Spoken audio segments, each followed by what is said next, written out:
Hey, I want to talk about this new webcam I got.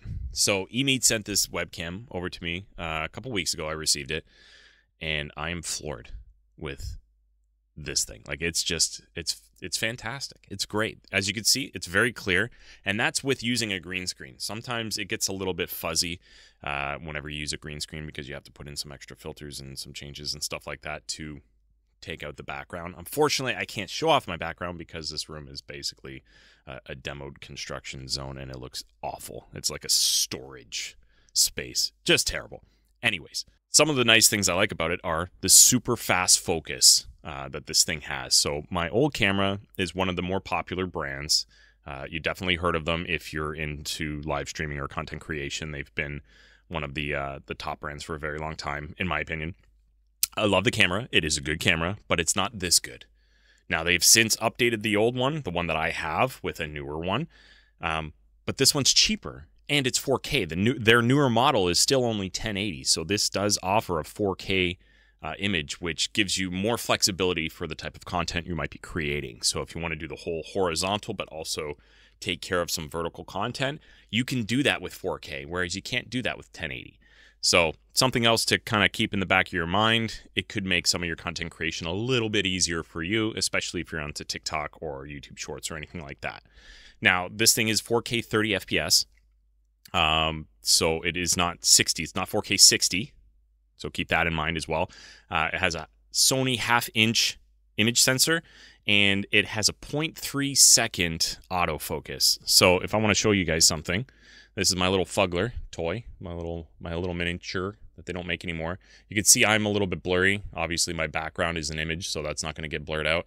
But when I take it away, it only takes like no time at all, and we're back. So if you're someone who likes to get into the camera, or you like to show off certain products or objects or anything like that, this camera might be something you might want to consider, because it is very quick for a webcam for that type of autofocus, which is, pretty impressive in my mind, right? The other nice thing is it has built-in noise canceling microphones. So if you don't have a setup like me, where you have a secondary mic and you're just getting started out, or say you're just doing meetings or anything like that, and you don't want to have a whole other setup, you can use the built-in microphones. You don't have to worry about not having them. Whereas, again, that other brand, they don't have a microphone built into their webcam. So another win for EMEET. So anyways, before I continue to ramble, let's take a look at the software, which is the EMEET Link software that you don't need. You can just plug this camera in and your computer will pick it up like that. It just recognizes it right away. I was able to pull it into OBS and Streamlabs OBS with no issues at all, and I just started using it. It wasn't until later on that I'm like, oh, I should probably get the software as well. So let's take a look at the software. Okay, so this is the EMEET Link software, and this is where you're going to be able to do a lot of the adjustments and setting changes and all that stuff in here. You can also obviously control some of these settings through Streamlabs or OBS. If you are a content creator, you can do it that way. But if you aren't into that and you just want to keep things simple, download the EMEET Link software. I'll even drop the link down in the description so you can download that if you're looking to pick this up. This is where you're also going to do your software updates, so it will actually notify you if there is an update. So nice and easy. First thing you come across is the framing grid. So you got close, rule of thirds. You can go through and have your different grids if you wanted to do that. I just have mine set on close. You can flip your image, horizontal and vertical. Easy, click of a button. You have your metering mode. I have mine set to face metering. You also have center, global, or spot. So I have mine just set here. Then you have your focus. So you have your face focus, or you have a central area focus. So I have mine set on face because I am a content creator. I do live streaming. So I wanted to focus on the face. But you can focus just in the center area as well. The really nice thing is just how fast the autofocus is. It's very clear. So obviously you can see me clearly right now. I put my hand up. There you go. And I'm pretty close. Like, you can, if you're into palm reading, you can read my my old chopped up hands here, but then I take it away and we're back in business. And then you have your autofocus. You can toggle that on or off. If you toggle it off, then you can actually adjust it however you want to do. We'll turn that on just because it keeps things simple, as something I don't have to worry about. I move a lot, I shift a lot, depending if I'm gaming for a long time or hanging out. I move around, so I need that autofocus. Otherwise, I'd be constantly adjusting the slider. Obviously, we have a zoom feature. Easy. Zoom in and out. You can get nice and close. Pull it away. We'll keep it just around here for this video. This, by default, this will be actually collapsed, so you can expand that, and we can get into HDR, which I don't need. There we go. So we'll turn the HDR off. I don't have any lights behind me, so I don't need it. But if you are in a room that you are backlit and you want to adjust the lighting to focus more on your face, make sure that you turn on HDR, and that will help clear a lot of things up for you.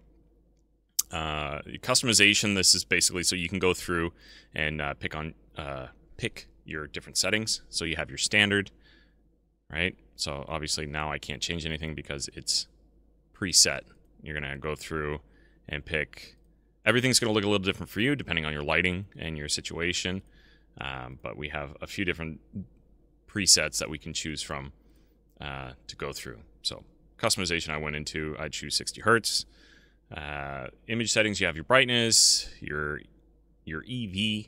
So basically that's on auto, and we can actually change this depending on what we need. But again, we're going to keep things simple and keep it on auto. I do that for a lot of things, and then you can adjust all your sliders depending on what you want. I find most of the default settings are fine for me, and what I have, I do a lot of the setting changes in Streamlabs itself, so that way I don't have to worry about anything in here. But this is all of your settings. So if you need to tweak things a little bit and make sure you're getting the right complexion, or if you have bright monitors and you want to change your saturation or anything like that to make sure that you're not getting washed out or you're not blending into the background, you can do all that right here. Easy peasy. So the other thing I want to show you is you can actually change between 4K and 1080, but you can't do it in here, which I thought was a little weird.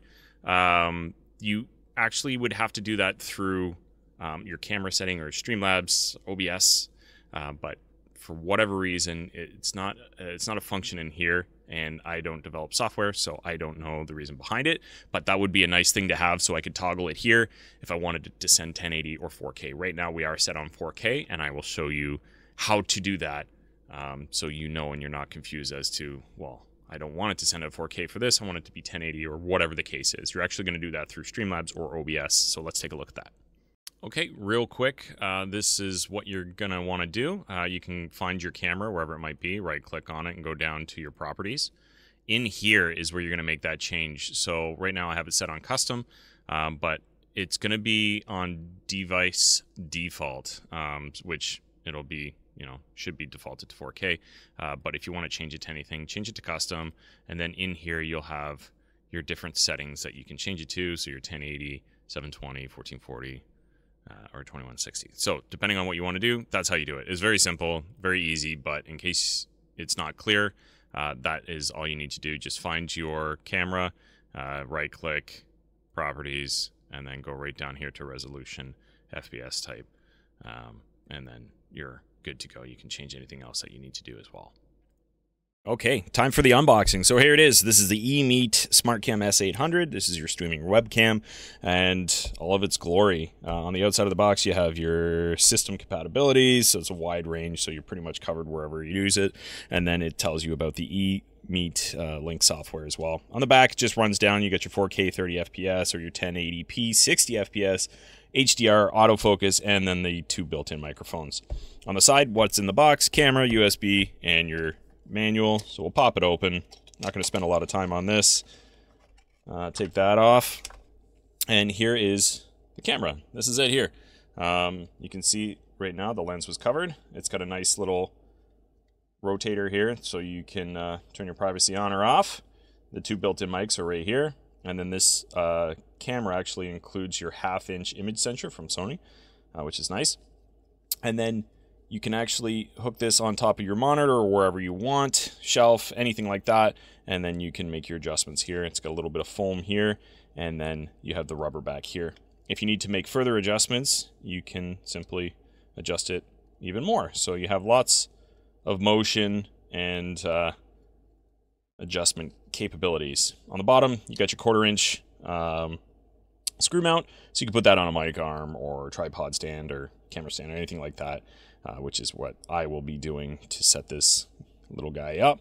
But that's it. On the back, you have your USB-C connection, and there's not a lot else to tell you about. A little sign here, caution hot. Don't be putting your hand over the back while she's running, because it does get a little bit warm. That's the camera. And then I actually have the USB-C connection, their cable hooked up to my computer right now. So inside here is where you would find that USB-C cable, but obviously it's not here now. So this is the little manual. It just tells you how to set it up, which really you just plug it in and you're good to go. Get the EMEET Link software later on to further your adjustments for video and all of that fun stuff. But that's it. That's the unboxing. All right, that was our little mock unboxing of the S800. Obviously, we had it connected earlier, but I took it out, put it in the box, took it out of the box, and then we reconnected it. I just wanted to show you folks what to expect when it shows up at your door. If you are looking to pick up one of EMEET's products, including this S800, you can head over to their website at emeet.com, or you can use my affiliate link, which is down in the description. Full disclosure, anything you purchase through the affiliate link, I do get a small cut from that, and I use that towards the channel to help with future videos like this one. So if you do use it, thank you so much for the support. At the time of this video, the sale is ongoing, but that could end at any point. So I would head over there as fast as possible, and hopefully you can get a good sale if you are currently looking to pick something up. I think the S800 is currently going for $164 Canadian, which is where I'm from, or $119 US. If you're from another country, you can actually select at the top right of the page the little flag, and you can pick which country you're from, or at least something that might be a little bit closer to your currency to make it a little bit more relatable. Thank you so much for watching. If you found this video helpful in any way, consider dropping a like and subscribing. If you had any comments or questions about the camera or anything like that at all, feel free to ask them. Drop them down in the comments there. I love receiving them. I love having discussions with you folks. So if you have something to say or you have a question, anything like that, feel free to do it. I'm not opposed to writing back to you folks and having some cool conversations. So thanks again for watching. That's it for me. We'll see y'all soon.